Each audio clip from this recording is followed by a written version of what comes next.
Hey everybody, I'm Faith, and I have Down syndrome. But our podcast is not really about that exactly. And I'm Andrea. I'm friends with Faith. Our podcast is about conversations and connections. It's about how we are the same and how we are different. For each episode, Faith and I interview a different guest. Some of our guests experience intellectual and developmental disabilities, also known as IDD, and some don't. We talk about friendship, family, adulthood, and, when it comes up, disability. Our podcast is called Everybody In because we are so interested in everybody. So let's get started.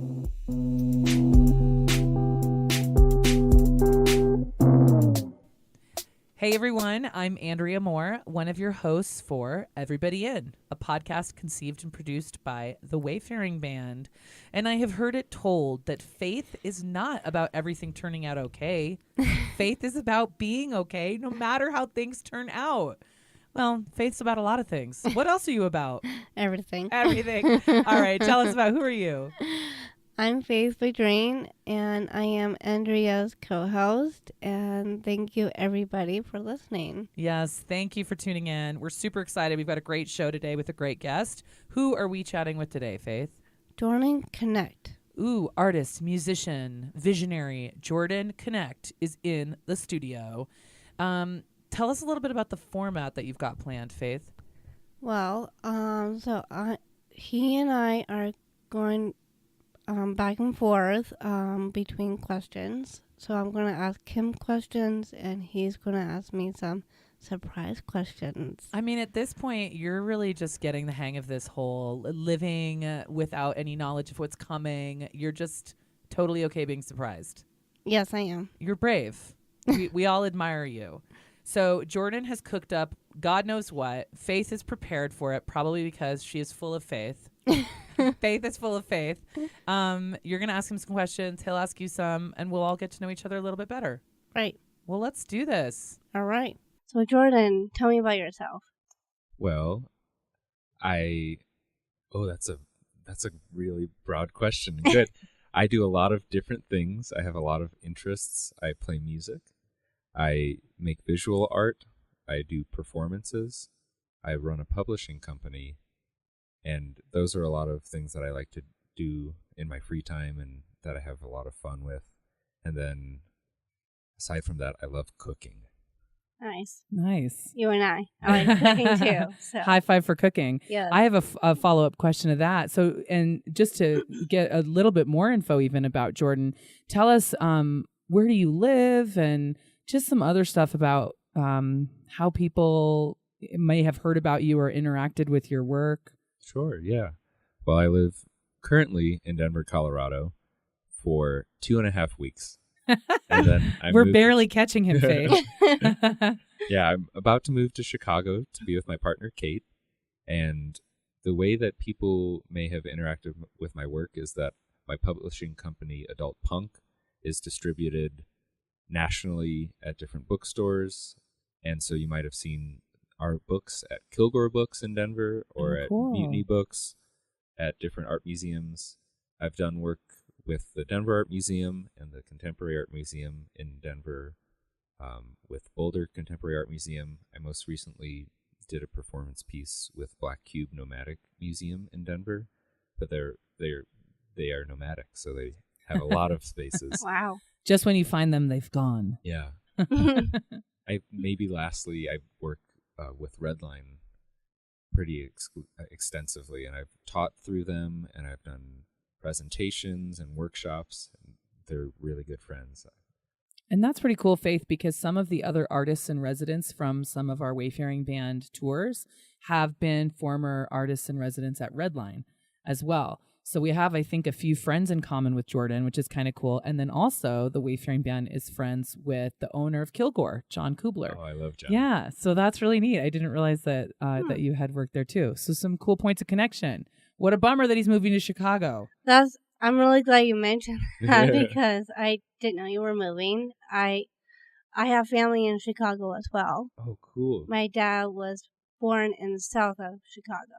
Oh, So. wow. Do you visit a lot? I do. I just got back from Chicago before I came with the band. My cousin was getting married, so. Cool. How was that trip? Yeah. It was fun. My cousin got married. It was fun watching her getting married. So just spend time with a lot of family. Yeah. So it was fun. That'll be neat though, because then maybe you and Jordan can stay in touch. If you ever go back to Chicago to visit, maybe you can reach out and have definitely. Lunch Oh, or that would be something. great. Yeah. Awesome. Well, it will be fun. So good. Yeah. So who is your best friend and why are they so special to you? Oh, that's a great question.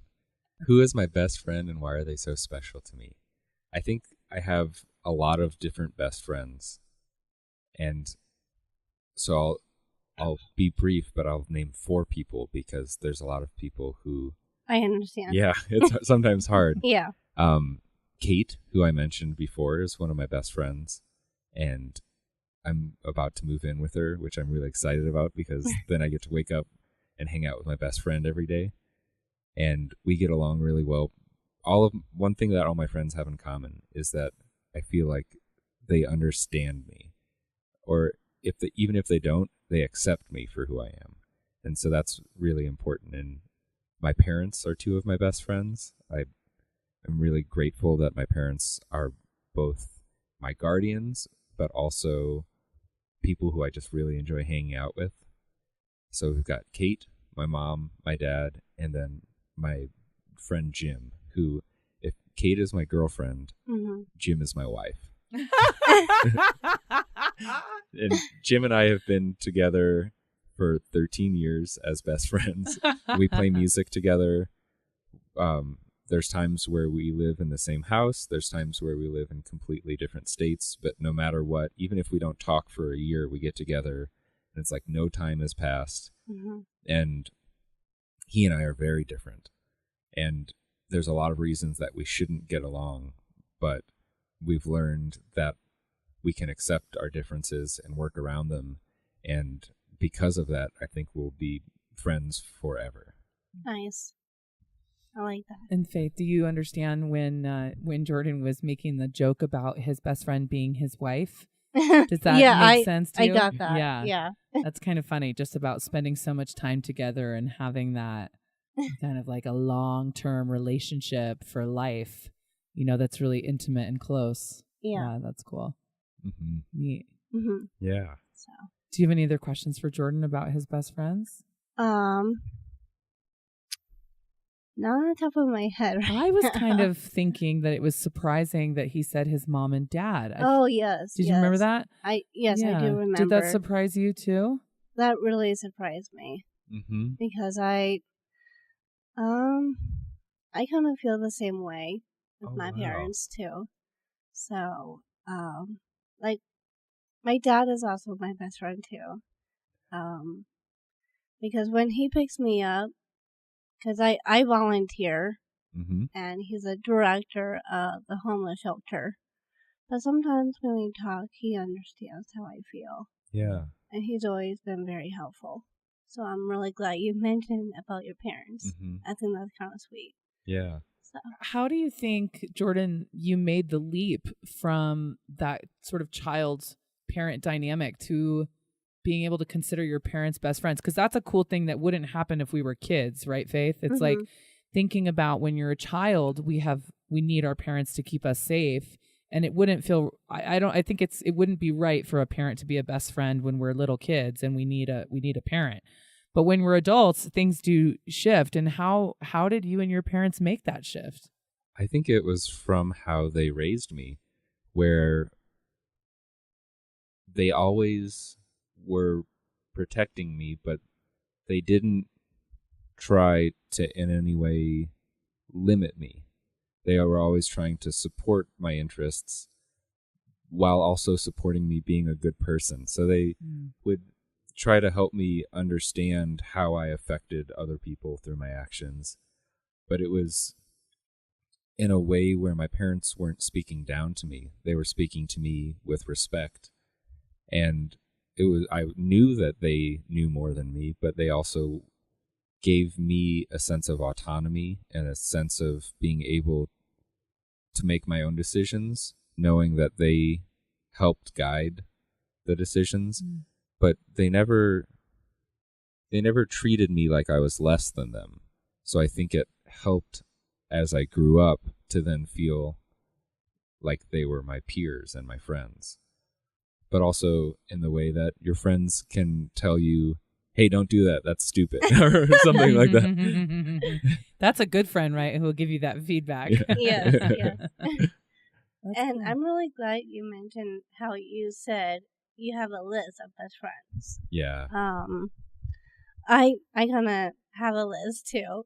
Who's on your list? Well, Jenny McConville is on my list. She's also my best friend. And there's another best friend, but he lives in San Francisco. His name is Danny.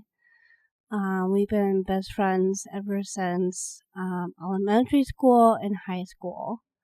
So we kind of grew up in elementary school together. So I'm friends with his family, and he's friends with my family. Okay. He has a brother who's best friends with my brother. So it's like a very strong friendship. Yeah. So Did you grow up in San Francisco? No, but my mom did. Okay. So yeah. But Danny and you grew up here in Denver, right? And then Danny moved to San Francisco? Right, yes. Right, So Danny and I grew up here. I was living in Holland's Ranch of Denver. He did too before he moved. But it was very hard at first. But at least everything worked out just fine. Yeah. So, yeah. But when we were out there with the band, I introduced Andrea to Danny. When the Wayfaring band went to San Francisco, right? Yes, We got a chance to meet Danny, and actually he joined us for a meal in Chinatown. Yes. So we had a feast, and Danny was there. Mm-hmm. That was pretty special. Oh, that sounds amazing. It was cool. So I was kind of happy when he met them. So, so now we can still be in touch. Yeah. So he's also going to be a special guest of the podcast. Oh, cool. Pretty soon, right? Eventually. Yes. We have to find out a lot about other people's best friends, but then we thought eventually we'll have to interview Faith's best friend. That'll be a special guest. Right. Oh, that's going to be so cool. Yeah. And usually when he comes out for Thanksgiving or Christmas. We hang out sometimes. Yeah. So, but sometimes for a best friend, it's like they're more than a best friend. They're like a second sister or a second brother. Yeah. So, and that's how I feel with Danny. Mm-hmm. So, yeah. That's cool. It's beautiful when your friends feel like your family. Exactly. And that's how I think with the Wayfaring band as well. Yeah. So, yeah. Should we hear what Jordan's first question for you is? Yes, please. Okay. All right. So I have two questions that relate to each other, and I'll ask one, and then my next question will be the follow-up. Got it. And my friend asked me these questions, and I thought they were very interesting because they're kind of complicated, but they can also be very simple. So the first question is, what is something that you are very bad at that you love doing? Can you break it down a little bit, if you don't mind? For an example, I am very bad at learning new things. I'm clumsy, and I'm not good at all at learning new things, but I love learning new things, even though sometimes it can be embarrassing, or sometimes I look like a fool as I'm learning something. Mm-hmm. Say someone teaches me how to cut food in a new way, I will be the worst at doing that way of cutting the food while I'm learning it. And then maybe I get better, but I still love learning it. Mm-hmm. Someone else told me singing was something. That was one answer. They're very bad at singing, but they love singing. Well, for that question, I don't think I'm really bad at it, but the only thing is, I have a music director who's very helpful, and he helps me to sing better. So, Let's push a little bit on this one, though. This is a juicy question, Faith. So let's think about something that you are bad at. And let's start with that. So it could be some people are bad, and it's not like bad, like awful, terrible, the worst in the world, but it's just like maybe we wish we were a little better, like dancing. I'm okay at dancing, but I wish I could be better. Or like using a power saw. I don't think I should be trusted with that on the first try. I might need a lot more support. So is there something you've tried to do in the past, but it was really hard and you didn't feel very good at it? I'm really glad you mentioned that. Yes, in the past, it was hard because I used to have a job. I was good at it, but it was hard leaving that job because I was there for 3 years. I was Employee of the Month. Oh, wow. It was great. But the hardest thing it was leaving because it's kind of personal. But so we could just say for this one that things changed in your life and it wasn't a good fit anymore. Yes. Does that sound good? Yes. Yeah. So thank you for asking that question. Absolutely. So. Well, and maybe in that case, because that. But for you, Andrea, that really helped. Yeah, good. Well, and so, for Jordan's question about something you're bad at, it sounds like you were actually really good at that job, which is awesome because you don't get Employee of the Month for nothing, right? So that means you're probably good at it. But maybe something that's hard is letting go. Yes. It can be hard to let go. It can be hard to change. It can be hard. Like I'm not very good at letting go. I'm really glad you mentioned that. Well, it's also hard. I know it's hard for you to let go to, Andrea. Oh, sure. This is about me now. I think Jordan asked you the question. I know, but I was making a sample. But for me, I forgot what I was talking about. Well, and that's okay. It sounds like, but so the question was about things that you're bad at, but that you really like doing anyway. So it could be like dancing or swimming or silly things too. Like cooking. I mean, it sounds like Jordan says he likes to cook and you said you do too, but like for me, I'm not really that good at cooking, but every now and then it's fun to try.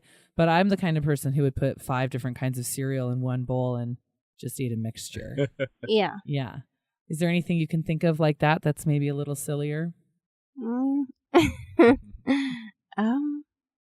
don't think so. No? One thing I like about this particular question is that it makes it okay to not be good at everything. Mm-hmm. Oh, wait. I'm also hard sometimes to let go. Mm-hmm. But the reason why I said that, because I'm trying so hard to not struggle so much. I'm trying to do my best to, just let it go, but it's so damn hard. Mm-hmm. It's so hard. Like I need to stop thinking about it for 1 second. And I keep telling myself, you just need to let it go. But it just seems so. Does it feel relieving when you can let it go? Yes. Oh, so maybe that's your answer. That sometimes something that you're not great at is letting things go. But when you can let go, you really enjoy it or you feel the benefits. Well, yes. I'm trying to get everything to help me to let it go. I just say, like, don't think about it so much, it's gonna be okay. Yeah. you know, like it's a mess for me. Mm-hmm. So, and that's what I'm very hard of doing. Yeah. So, Absolutely. I yes. appreciate your honesty with your answers. Thank you. Yeah. This is good. It's good to hear you talk about the boundary thing, because I know it's something we've talked about before, and I think that's hard for a lot of people. Mm-hmm. Boundaries are something everyone struggles with. Back to the podcast theme, when we talk about being the same and being different, I think struggling with keeping boundaries is one way that we're all the same, for sure. Absolutely. At least for me, that's definitely something that's true for me too. Yeah. And that's why I need to talk to myself a little bit and making sure it's going to be okay. Just let it go. Like, yeah. Do you remember, Faith, last week when we were talking about surrender as our band practice? yes. Do you remember, what did you do with remember how you were, can you tell Jordan about where we were when we were really having to think about surrender? Remember with... Yeah, it was raining. We were at the falls, right? Yeah, we were at the waterfalls in Linville Falls on the Blue Ridge Parkway. Right. And so we were talking about surrender. And so when it was raining, Andrea was saying like surrender, and we just need to let it go. So it's like feeling the fresh air, saying, that feels so good. Even though we were soaking wet. Yes. There was no hope. And that's what But I think at of it. least I had a good time of being wet, and it feels like it's washing away. Yeah. So That's it. yeah. Awesome. Let's take a break, and we'll get back to this conversation in just a few minutes.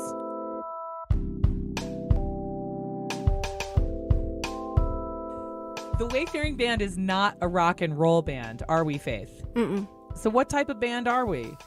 We are a band of travelers. Travelers, right. So the Wayfaring Band takes original, transformative adventures that include adults with and without cognitive and developmental disabilities.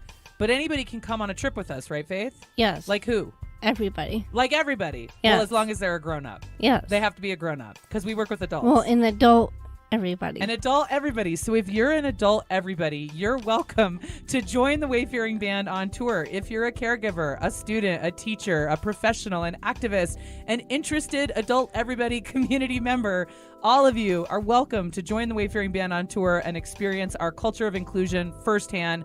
Be a part of it. How can they learn more, Faith? Learn more at www.thewayfaringband.com.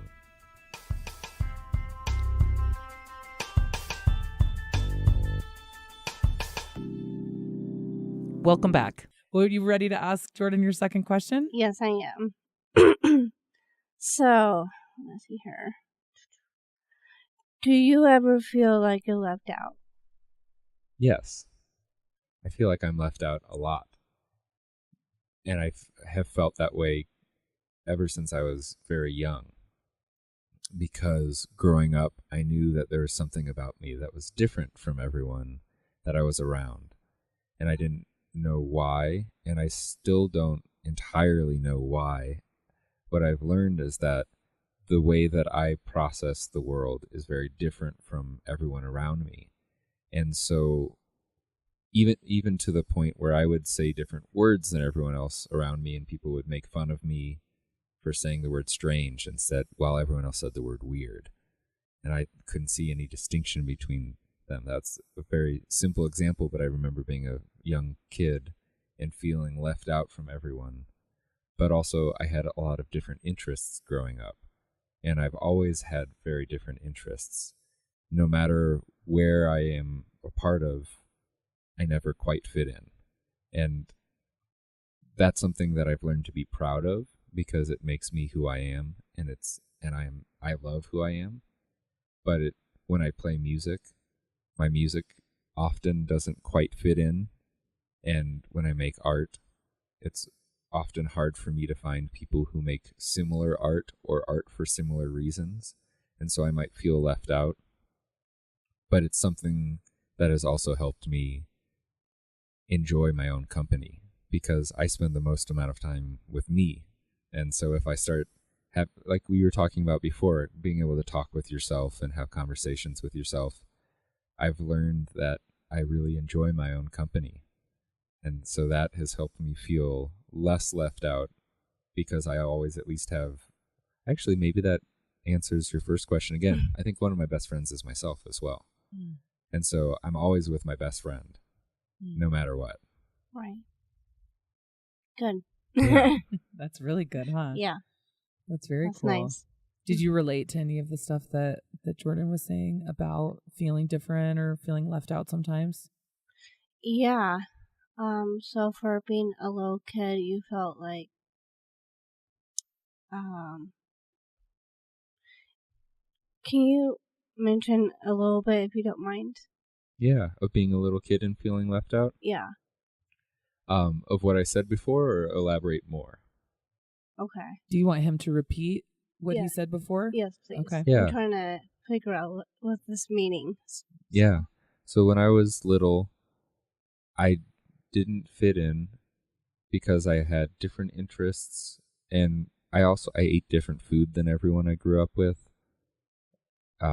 My parents let me do different things than everyone else, and so I always felt like I was left out just for very small things, but all the kids were one way and I was a different way, where I just thought we were all kids, but all those little differences were a big deal to everyone else. Mm-hmm.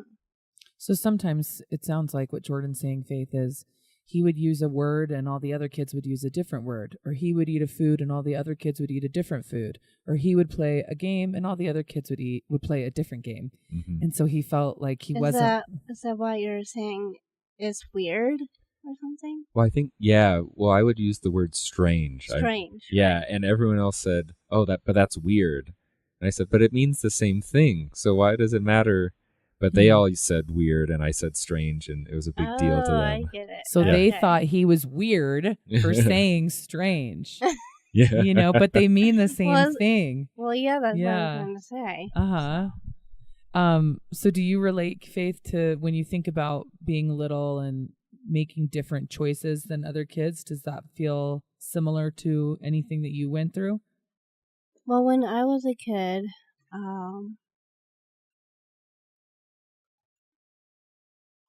I think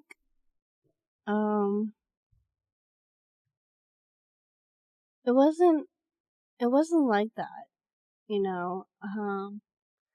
I just remember, you know, like I like riding on my little choo-choo train, you know, and like some kids have bikes, some kids have choo-choo trains or something, or some kids has like a little tricycle behind their bike, you know, and that's different. Mm-hmm. I usually don't feel left out when I was a little kid, but I know what you're talking about. Mm-hmm. Sometimes I can feel a little pouty. I can relate to that. Yeah. Like some of the kids in my neighborhood will say like Faith, don't pout, you know. It's not okay. And like I'm not pouting. I'm just doing my own thing. So, but every time when they tell me to say, Faith, don't pout, I'm not pouting. I'm not like crabby. Mm-hmm. I'm not like pouting. It's just sometimes I get really confused sometimes. Yeah. You know? But sometimes I do feel left out, like being confused or being pouty. Mm-hmm. So, I just don't like that word, being pouty. Yeah. I don't know what that means. So. Yeah. But thank you for asking that question. Absolutely. Thank because you. that just brought me some really difficult. I don't know why they say that for no reason. So yeah, I can relate to that. I think those are the times where I feel left out, where I don't understand why someone is saying something, and I think it's the feeling of not understanding that makes me feel left out. Like for being like pouty or confused or something. Mm-hmm. Yeah. Yeah, it's like, I mean, what I hear you both saying is talking about feeling different. Like a group of people all want to do things one way, but if you don't want to do it that way, or that's not how you would behave, then it's like, oh, I feel like the odd person out. You know, like I had that in elementary school. There was a group of girls that were really big on gymnastics and dance, and on recess we'd always like get organized into groups of A, B, C.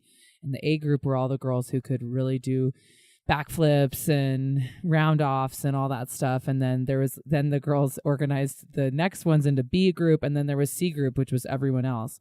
And I was in C group for everything in recess because I couldn't. Is it C with the girls and the boys? The boys weren't really playing these games with us. The boys were playing other games at recess during that time. But it was like the popular girls were basically saying, hey, you're in the A group if you know how to do a round off or, you know, cartwheels and backflips and stuff like that. And you're in the B group if you're like learning, but you're okay. And you're in the C group if you're basically not good at any of these things. And so, but a bunch of us stayed hanging out with them, even though we were in the C group. And even though they didn't like us very much, we still, I think, hung out with them in like 3rd or 4th grade because it felt like the alternative was to be so uncool, you know, that it was like we would be completely rejected. And C group was already a rejection, you know, but we still like played with them because we were afraid of being even more left out.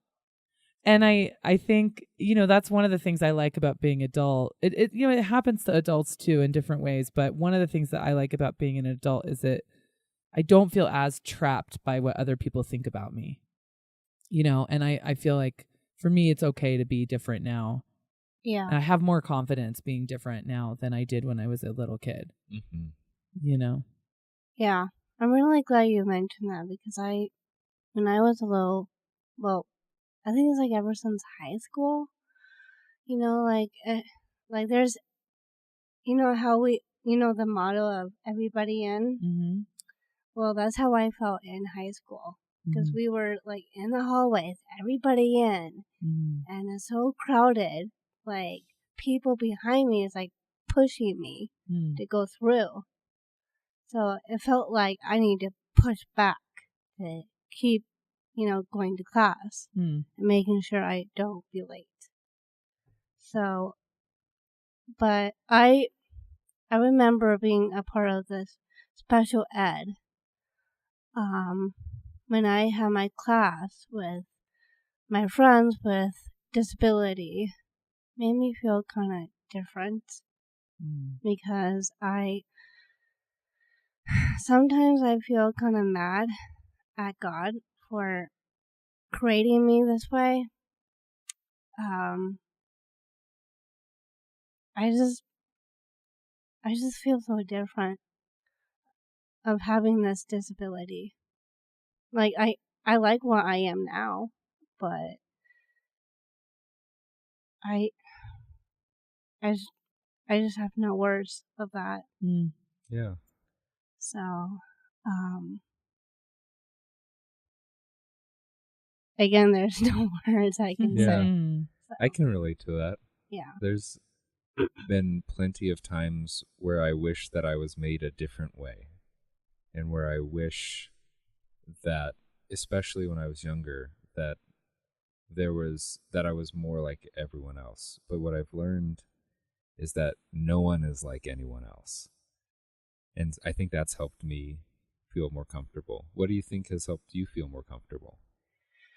Well, ever since high school, it made me very comfortable being with my friends, learning new things, being with my teachers, learning something, eating lunch with all my friends was nice, especially with my friends who with a disability. But I didn't. Maybe it's because I wanted to eat lunch with somebody else, you know, like for Danny, for instance. So, and that's what I did. Yeah. And speaking of the boundaries, I didn't have time to have a boyfriend by then. Mm-hmm. And it's because I was being focused on my schoolwork, my grades, my friends, everything I needed. Mm-hmm. And it was great. Mm-hmm. And now it feels like being a grown-up, and when I was crossing boundaries, it feels like I need to, stand up for myself and say, just think about high school. Think about high school, and you don't have to think about it so much. Mm-hmm. And that's how I felt ever since then. Mm-hmm. So. Yeah.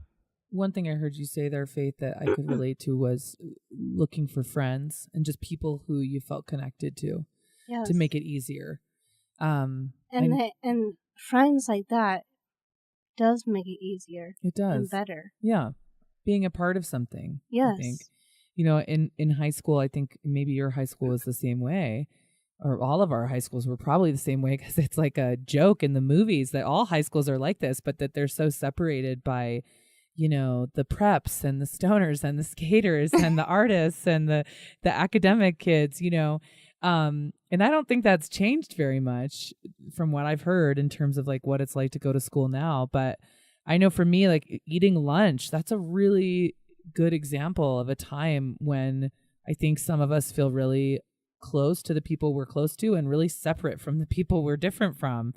Like there were like really intense almost rules around who you could eat lunch with. No, it's not written down. It's not a rule that anybody says out loud, but we had a couple different cafeterias at my high school, and one cafeteria was where all the preppy kids ate, and one cafeteria was where everybody else ate.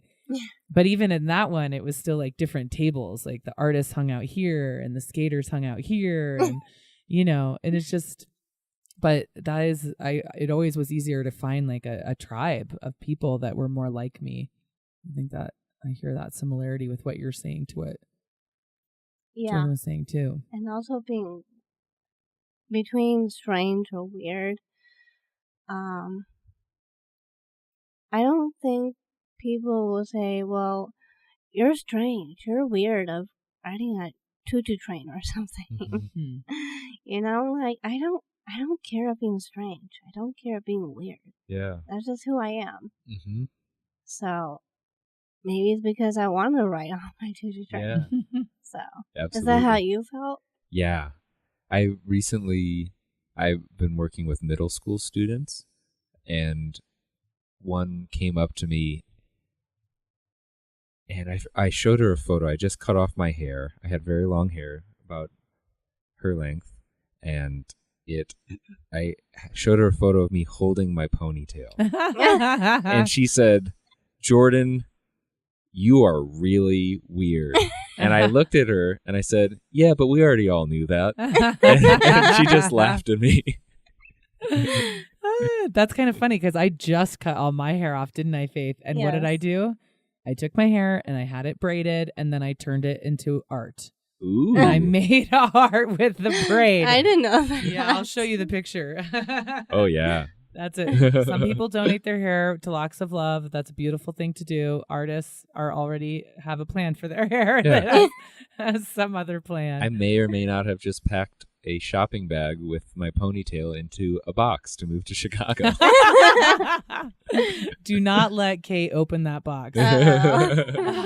Well, should we let Jordan ask you another question? Yes, Let's please. do it. All right. So before I said that my question was a two-parter, and the first question is, what are you bad at that you really love? And the second part is, what are you very good at doing that you don't particularly enjoy? Can you explain that to me? Yeah. One way that someone answered is that they were very good at talking to strangers, but they didn't really enjoy it. And the reason I like these two questions is one asks people to admit what they're bad at, but acknowledges that everyone is bad at something and that that's okay. And then the other one is acknowledging that there are things that we are naturally inclined to do, that we are born good at, that we don't enjoy, and so that sometimes being good at something doesn't mean that you actually like it. And thinking about how those two can complement each other, but also how they kind of conflict with each other. Mm-hmm. So thinking about something that you are just naturally good at, but that when you do it, you don't actually really like it. Right. Well, I'm really glad you mentioned about the stranger part. Mm-hmm. You know, like if we see a stranger as saying hi or how are you, and it's fine, but it's kind of feel a little awkward, you know, and it's because we don't know that person. So I'm good of talking to Mm-hmm. people, but a part of my experience with strangers, maybe I'm just really bad at trusting that stranger. Yeah. So maybe I didn't even learn enough about that. Not even since high school. We didn't talk about strangers at all. Yeah. You know, like part of the yearbook is saying like they need to teach us about strangers, and they need to tell us you can't just trust them. And that's how I felt when part of my experience. Yeah. And I felt really bad. Feels like I'm gonna cry, but I'm trying so hard. Oh, you can do whatever you want. Well, it's also hard to, to cry because I know I'm laughing and it's hard to cry. I feel like there's a thin line between those two. Mm-hmm. What's that? Between laughing and crying. I think they're very similar. Mm-hmm. Okay. Mm-hmm. Often when I'm crying, I realize it probably sounds like I'm laughing. I never knew that. So. But it sounds like you're saying that you're actually pretty good at talking with strangers, which I agree with. We didn't meet before this, and I feel like you're very good at having conversation, but that there's a part of it that is that you don't enjoy because you don't know if you can trust them and you don't know a lot about them. Right. And that's a great answer. Thank you. Yeah. Yeah. Well, that's how I kind of learned, and that's how I felt when my experience was horrible. I just felt like I just can't understand about strangers and not knowing what they're going to do. Yeah. Of their action. And I knew, and I was like, I didn't see this coming. Yeah. And I should have known better. And I kind of feel stupid. Oh, I think that's one part that is all the same. That so many times where I can relate to feeling stupid because you didn't know, or because I didn't know. But then when I think about that, that's how anyone has ever learned anything. And I think not knowing is something that should never be punished. And Right. that goes for ourselves as well, that a lot of times I can't get down on myself for not knowing, because you can't be born knowing something. So the only way you can learn it is through not knowing it, and then having something that shows you how it is. And I can relate a lot to feeling stupid, but the more that I learn that I don't know, the more that I give myself permission to not know. Well, and I really liked how you said your best friend is yourself. And that really inspired me. Oh. That really touched me a lot too, because that's how I feel sometimes. Yeah. You know, like my best friend is me, I just need to relate of saying, like, having a conversation, talking to myself. Yeah. And how everything is going to be okay. That's just life. Yeah. When I was talking to Connor, on this trip, he was saying, like, that's life. And when that struck me, it felt like, I was like, oh, okay, that really told me something. Mm. And I was like, okay, well, yeah, I know it's life, but everything is not fair. Mm-hmm. And I know not fair is part of life. Yeah. And I know that, but it's really hard Yeah. It sucks. for me. Mm-hmm. It Yeah. sucks that life is not fair. Exactly. That's how I feel. It really sucks. Mm-hmm. Yeah. So, yeah. I'm glad we can laugh about that it sucks, though. Yeah, yeah. That's, Because I think that's something that's also that everyone can relate to, that life is not fair, and it sucks that it's not fair, but it's not fair for all of us. Mm-hmm. And so that we have in common. yes, Mhm. yes. That's really true. And, there was a woman I knew who I really admire who told me once, she said, "Oh, I think that you're confused that accepting something means you have to like it." And I was really blown away because I was like, yes, I am confused about that. Because I did think that in order to accept something as true and real, I had to be okay with it. And what she helped me understand was it's okay to accept that something is real, accept the reality, and still think it sucks. Yeah. And that's what I hear you talking about, is that it's just like life is not fair. And I accept that that's true. And I don't like But it. why is that hard? Well, for me, I think it's hard because it's hard to feel like maybe some things are happening to me that are worse than other people.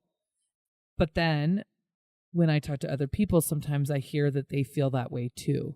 And then I don't feel alone. And different things happen to us. I guess I want to sort of say one of the things we're sort of talking around is trauma. Yeah. Is bad things that happen. And some things that happen to some people are worse. They are worse. They're really bad.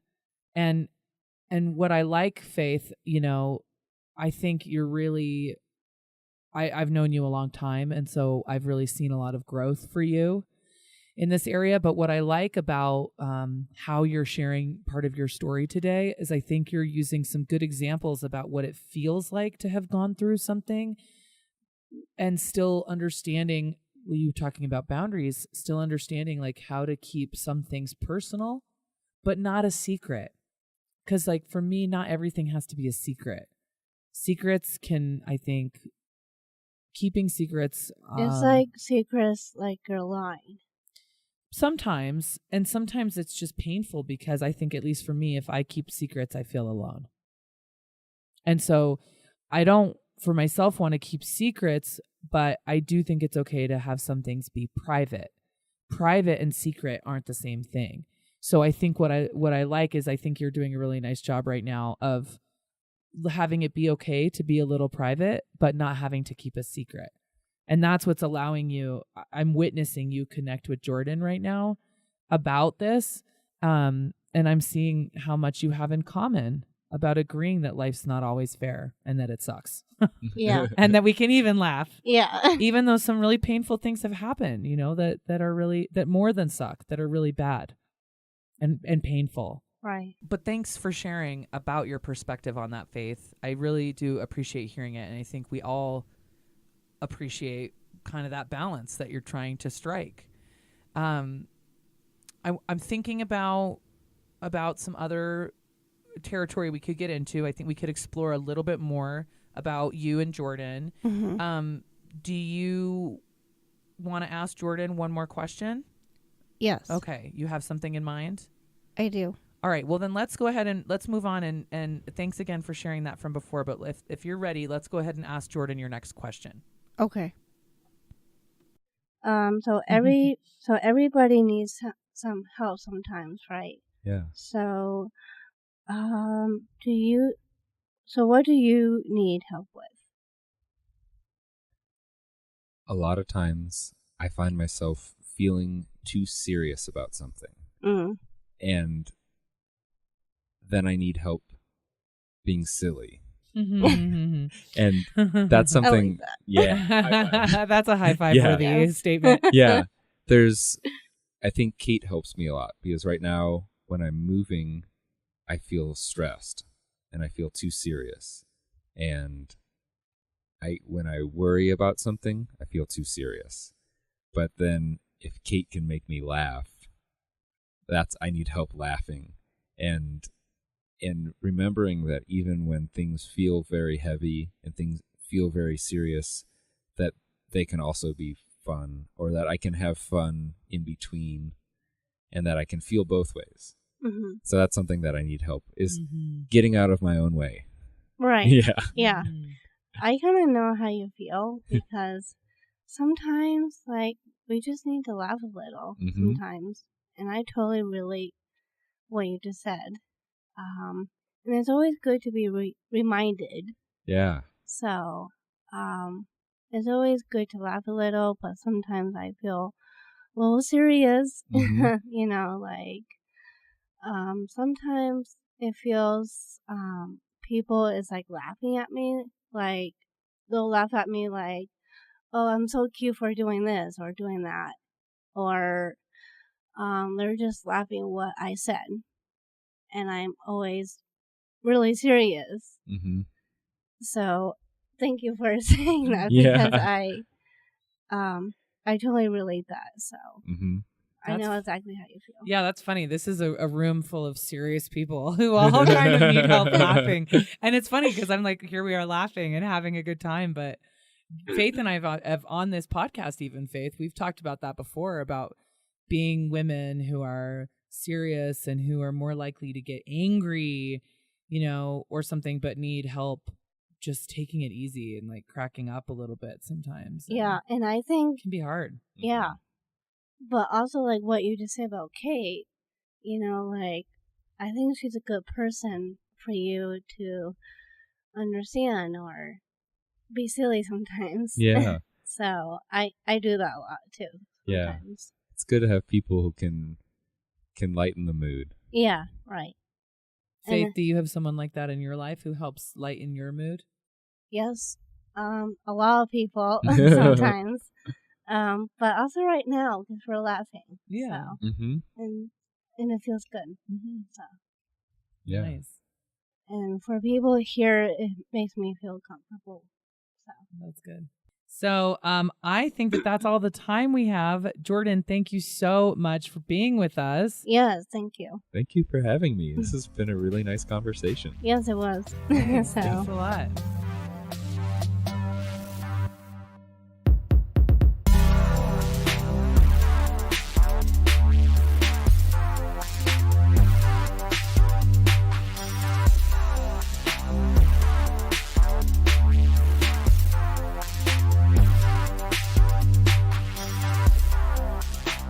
Everybody In is sound engineered by Karen Hibner with original music by The Dosage.